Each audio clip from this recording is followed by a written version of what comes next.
एक घने और हरे भरे जंगल में बहुत सारे जानवर रहते थे। शेर, हाथी, बंदर, हिरण, भालू और जिराफ जैसे कई जीव थे। सभी जानवर मिल जुलकर खुशी से जीवन बिताते थे। जिराफ सबसे लंबा था, वह दूर तक देख सकता था। वह अक्सर बाकी जानवरों को खतरे के बारे में बता देता था। एक दिन जंगल में कुछ अजीब हुआ। जमीन जोर से कांपने लगी। सभी जानवर डर गए और इधर उधर भागने लगे। तभी एक बहुत बड़ा डायनासोर जंगल में धीरे धीरे आया। उसका शरीर विशाल था और कदमों से जंगल गूंज रहा था। जानवरों ने ऐसा जीव पहले कभी नहीं देखा था। जिराफ ने अपनी लंबी गर्दन उठाकर उसे ध्यान से देखा। डायनासोर थका हुआ था और पानी की तलाश में था। वह किसी को नुकसान नहीं पहुंचा रहा था। जिराफ ने देखा कि वह शायद कई दिनों से भूखा भी है। जिराफ ने बाकी जानवरों से कहा, शायद यह हमें नुकसान नहीं पहुंचाएगा। थोड़ी देर बाद बंदर पेड़ से नीचे उतरा और सावधानी से डायनासोर को देखने लगा। हाथी भी धीरे धीरे आगे आया। डायनासोर ने किसी पर हमला नहीं किया, बल्कि शांत होकर पेड़ों की पत्तियां खाने लगा। जिराफ ने अपनी लंबी गर्दन से ऊंचे पेड़ की पत्तियां तोड़कर डायनासोर के सामने गिरा दी। डायनासोर ने खुशी से उन्हें खाया और हल्की सी आवाज निकाली, जैसे धन्यवाद कह रहा हो। अब जानवरों का डर थोड़ा कम हो गया। हिरन भी पास आ गए और भालू भी गुफा से बाहर निकल आया। सभी जानवर समझ गए कि डायनासोर बहुत बड़ा जरूर है, लेकिन उसका दिल अच्छा है। उस दिन से डायनासोर जंगल में रहने लगा और जानवरों की मदद भी करने लगा। कुछ दिनों बाद जंगल में एक बड़ी मुसीबत आ गई। एक रात भयानक तूफान आया। तेज हवा चलने लगी और कई पेड़ गिर गए। छोटे जानवर बहुत डर गए और कई रास्ते बंद हो गए। सुबह जब तूफान रुका तो जंगल का हाल बहुत खराब था। बंदरों के पेड़ टूट गए थे, हिरणों के रास्ते बंद हो गए थे और तालाब तक जाने का रास्ता भी रुक गया था। तभी डायनासोर आगे आया। उसने अपनी ताकत से गिरे हुए पेड़ों को हटाना शुरू किया। हाथी भी उसकी मदद करने लगा। जिराफ ऊपर से देखकर बता रहा था कि किस जगह रास्ता बंद है। बंदर छोटी छोटी टहनियां हटाने लगे और भालू भारी लकड़ियों को धकेलने लगा। सभी जानवर मिलकर काम करने लगे। कुछ ही घंटों में जंगल के रास्ते फिर से साफ हो गए। छोटे जानवर बहुत खुश हुए और सबने मिलकर डायनासोर का धन्यवाद किया।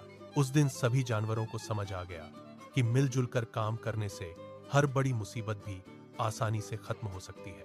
और उस दिन से डायनासोर सिर्फ जंगल का मेहमान नहीं रहा, बल्कि जंगल का सबसे अच्छा दोस्त बन गया। कुछ दिनों तक जंगल में सब कुछ शांत और खुशहाल रहा। जिराफ, डायनासोर, हाथी, बंदर और बाकी सभी जानवर मिल जुलकर रहते थे। लेकिन एक दिन जिराफ ने दूर से कुछ अजीब देखा। जंगल के किनारे धुआं उठ रहा था।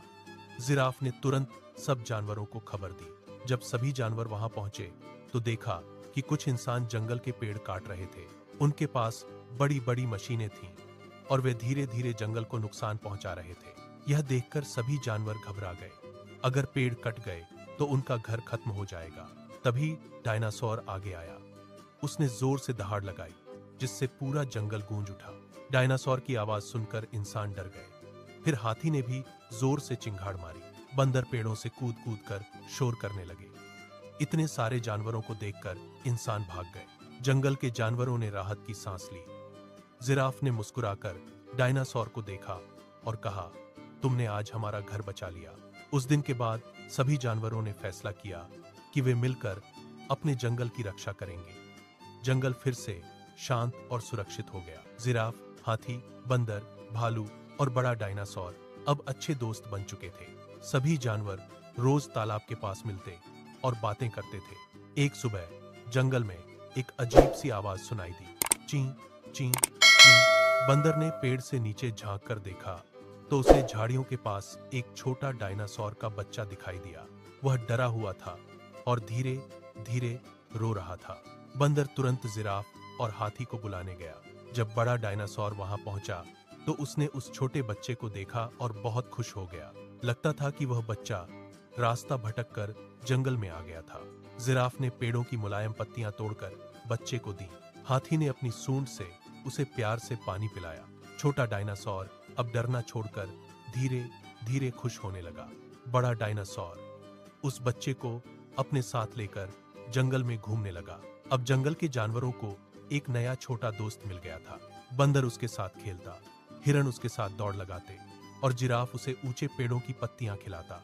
जंगल में अब पहले से भी ज्यादा खुशी और हंसी गूंजने लगी। सभी जानवर उस छोटे डायनासोर का ख्याल रखने लगे जैसे वह उनका अपना बच्चा हो। छोटे डायनासोर के आने के बाद जंगल में बहुत खुशी थी। जिराफ उसे ऊंचे पेड़ों की पत्तियां खिलाता, बंदर उसके साथ खेलता और हिरन उसके साथ दौड़ लगाते थे। बड़ा डायनासोर भी उसे हर समय अपने पास रखता और उसकी देखभाल करता था। लेकिन एक दिन अचानक जंगल में फिर से कुछ इंसान आ गए। इस बार उनके पास बड़ी बड़ी मशीनें और तेज आवाज करने वाले औजार थे। वे जंगल के पेड़ों को काटने लगे और जोर जोर से शोर मचाने लगे। यह देखकर सभी जानवर बहुत डर गए। छोटा डायनासोर भी डरकर कांपने लगा।